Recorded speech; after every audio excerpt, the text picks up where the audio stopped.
After Kevin defeated Nolan Hill and his men, he spent his days visiting Dalton at the hospital. He worked tirelessly throughout each night trying to make a restoration pill to help him heal from his injuries. The pill was incredibly bitter, but Dalton couldn't drink any water until the medicine had been absorbed into his body. "That's fine. He'll be able to eat soon," Kevin said to Miranda with a smile. According to his research, the biggest effect of the restoration pill was to reconnect bones and tendons.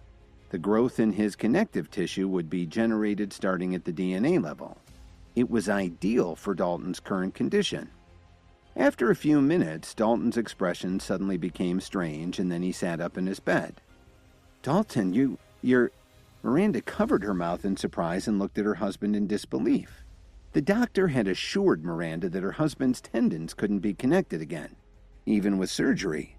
So Miranda had been sitting by her husband's bedside for the past few days praying for a miracle.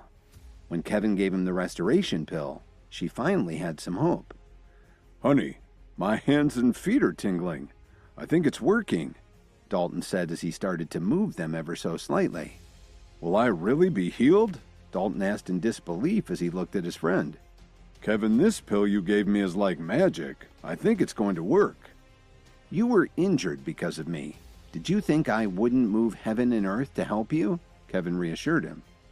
"There's no need for brothers to thank each other, but you know how grateful I am," Dalton said very sincerely.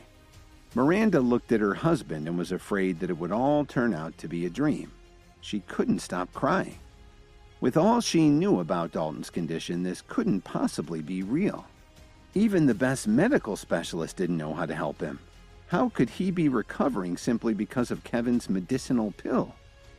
"Kevin, we should go celebrate," Dalton said excitedly. "First, you need to recover a little bit more. It'll take some time for you to get back full use of your arms and legs," Kevin explained. "But I guarantee that your physical therapy will go by pretty quickly." Miranda agreed. "Yes, we should schedule that right away. But first, we should go visit your grandfather. He's been so worried about you for the past few days that he hasn't been able to eat or drink." Okay. Let's go to Grandpa's and toast Kevin," Dalton said excitedly. Kevin and Miranda looked at each other when they heard him say this. They both shook their heads helplessly. By 6 o'clock in the evening, they'd arrived at the Steele family's mansion. Norman Steele sat at the head of the table.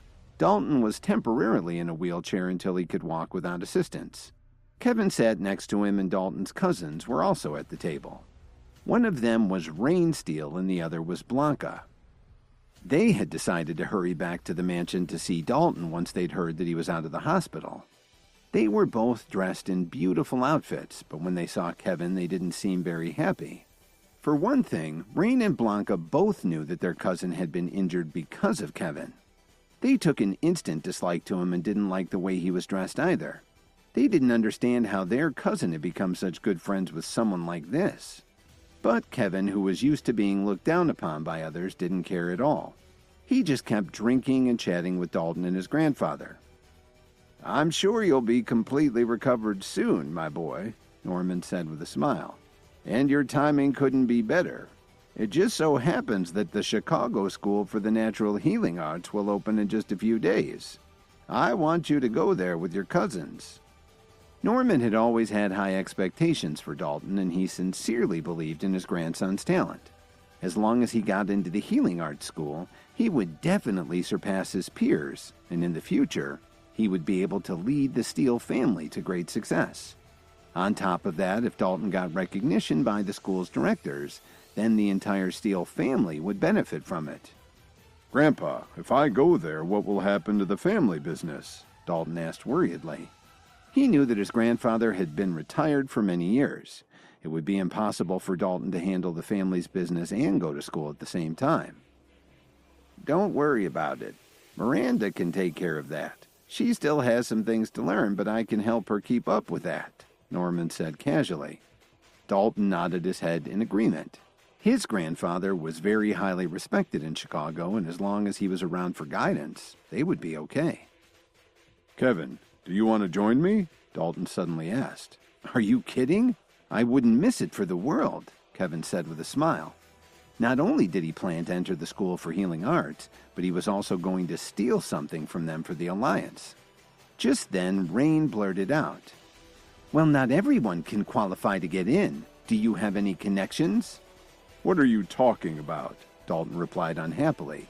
He couldn't bear to see anyone looking down on Kevin, even if it was his cousin. "Dalton, why are you helping outsiders?" Rain pouted as she looked at Miranda and asked her, "Are you going to let him bully me?" "I'm not worried about that. Your cousin and Kevin have been very good friends for a long time," Miranda responded helplessly. "I don't care about that. Just look at how tattered his clothes are. Even if he got into the school, he'd only be considered an ordinary student. I'll bet they'd drop him in less than a year," Rain declared. Just yesterday, the School for the Healing Arts had announced its list of rules. 2 of them were to be followed very strictly. Just yesterday, the School for the Healing Arts had announced its list of rules. 2 of them were to be followed very strictly. The first was that applicants had to belong to a prestigious Chicago family. Moreover, each family could only present 3 applicants. This wasn't to discriminate against the poor. It was because the process of development through herbal medicine was very expensive. The ingredients and equipment alone were extremely costly, and ordinary people simply couldn't afford them. The second rule was that the school was a 4-year program of intensive study. Every year there would be a final exam which consisted of various projects. Some of the final projects were to be done in groups, and others were based on individual work. If someone didn't complete the final exam and do well on it, they would be dismissed from the program. "You can get in, can't you, Kevin?" Dalton asked worriedly. "No problem, my friend. I promise I'll be there with you," Kevin said confidently. He just needed to ask Miss Wilson to use Williams Media to give him a name, so that wouldn't be an issue. As for Rain's mockery, he didn't take it to heart at all. "All right, I'll see you there," Dalton said as he slowly raised his wine glass and clinked it with Kevin's. He still had some difficulty with his movements, but he was feeling a lot better. "By the way, Dalton, I have something for you," Kevin announced as he reached into his pocket and pulled out an herbal pill. Norman Steele was shocked and asked him, "Kevin, have you been training as an apothecary?" Kevin didn't realize that Dalton's grandfather would be so perceptive. He was still trying to keep his training with the Night King a secret. "I just dabble in it," Kevin said modestly. Everyone at the table gasped when they heard this, especially Norman, who was very impressed. He knew that being an apothecary was an extremely difficult thing. Not only did it require talent, but it also demanded a large amount of money, especially if you were trying to develop your own power at the same time. But the effort could also bring unexpected benefits. It wasn't just your own strength that you could develop. The most important thing was the effect on someone's lifespan from the changes that the herbal concoctions brought about, beyond the cellular level and even down to DNA repair. With constant maintenance, there was no telling how long someone could live. Norman couldn't believe that Kevin had reached this kind of level at such an early age. He wondered what he might be able to achieve in the future. "It seems like Dalton has really made a good friend. If our family can align with him and get his protection, we'll definitely thrive," Norman thought to himself. "Not bad, Kevin. I had no idea you'd made such progress. Why didn't you tell me?" Dalton exclaimed after recovering from his shock. "Well, you never asked me before," Kevin said nonchalantly. Dalton's cousin Rain was so embarrassed that she wished she could run out of the room. She'd been trying for years to improve her mind and body with training in herbal remedies, but she knew that she would never be able to reach Kevin's level, even if she kept at it for the rest of her life. She realized that she shouldn't have been ridiculing him. Just as Norman was about to raise his glass, Kevin suddenly patted Dalton on the shoulder. "Dalton, take this pill," Kevin said as he handed him the power pill that he just pulled out of his pocket. "It's not another restoration pill, is it? I still haven't gotten the taste out of my mouth," Dalton asked him cautiously. Before Kevin could respond, Blanca interrupted him. "Don't take it, Dalton. He may be an apothecary, but just look at how he's dressed. He can't possibly have any skill." As soon as she finished speaking, her grandfather scolded her. "Shut up, Blanca. You have no idea what you're talking about." Norman had had a lot of life experience and saw qualities in Kevin that his granddaughter didn't. He could tell that Kevin was the kind of person who just didn't care about wealth. Otherwise, Kevin would have used his abilities to worm his way into a lot of rich families just for the money. "This might be a great opportunity for us," Norman thought as he looked at Kevin. "So, Kevin, what the hell is this thing?" Dalton asked. "If you don't want to take it, that's okay. I'm sure I could sell it for a few bucks," Kevin said as he reached out to take back the power pill. "Hold on. I wonder if you wouldn't mind letting me take a look at it," Norman asked as he looked at the pill excitedly. "Be my guest," Kevin said very respectfully. He took the power pill and put it in Norman's hand. After looking at it carefully for a few minutes, Norman suddenly got very enthusiastic.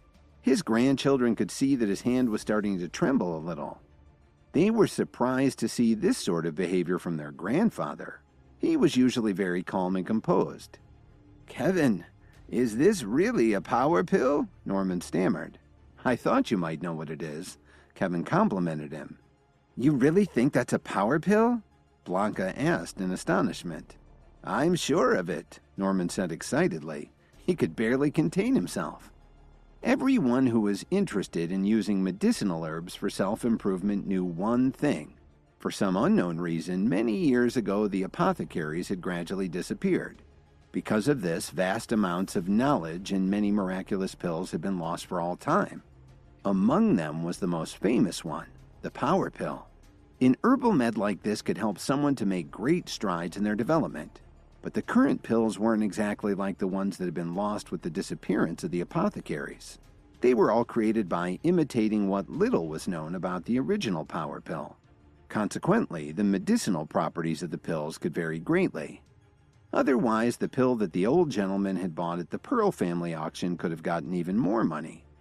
After taking a deep breath, Norman calmed down a bit and turned to Kevin, saying, "I can never thank you enough for your kindness to our family." "You're too generous, sir. Since I consider Dalton to be like a brother to me, I naturally should share everything with him, both the good and the bad. A simple power pill is no big deal," Kevin replied casually. By now, making a power pill was a piece of cake for Kevin. He'd have made more of them, but he didn't have as much free time lately. "Dalton sure is lucky to have a brother like you," Norman commented as he handed the pill to his grandson. "Take it right away. Don't disappoint your friend." "No, I think you should take the pill, Grandpa. You haven't made any progress in years. This will definitely help you more than me, especially with all the extra work you'll have while I'm at school," Dalton offered. "Besides, I'll be at the Healing Arts School soon. I'll definitely come across a lot of pills once I'm there. Please, take it, Grandpa," Dalton continued to persuade him. "After all, you're the key to keeping our family on top. We need you to be at your best when dealing with our competitors." But Dalton wasn't just worried about that. He knew that his grandfather was getting older and the power pill could help him regain some of his health so that he could be around for many more years to come. Norman pretended to be angry and retorted, "Are you trying to disobey your grandfather?" Of course he wanted to try the power pill. With all that it could do, who wouldn't want it? But Norman still hesitated. Even though he could really use the boost, Dalton was the future of the Steele family, and he needed to develop himself even more, especially while recovering from his injuries. So he finally decided to give the pill to his grandson. "I'm not trying to be rude, Grandpa. I'm just thinking about your health. Go ahead. You should take it," Dalton insisted as he shook his head. As he watched the grandfather and grandson passing the pill back and forth, Kevin smiled happily and said to them, "I think there's only one solution for your problem." The room fell silent as they all looked at him, wondering what he would do. Kevin reached into the pocket of his jacket, pulled out another power pill, and held out his hand to Dalton and Norman. Hi, Kevin here. If you're wondering what happens next, then stay tuned on the Pocket FM Universe channel for more episodes.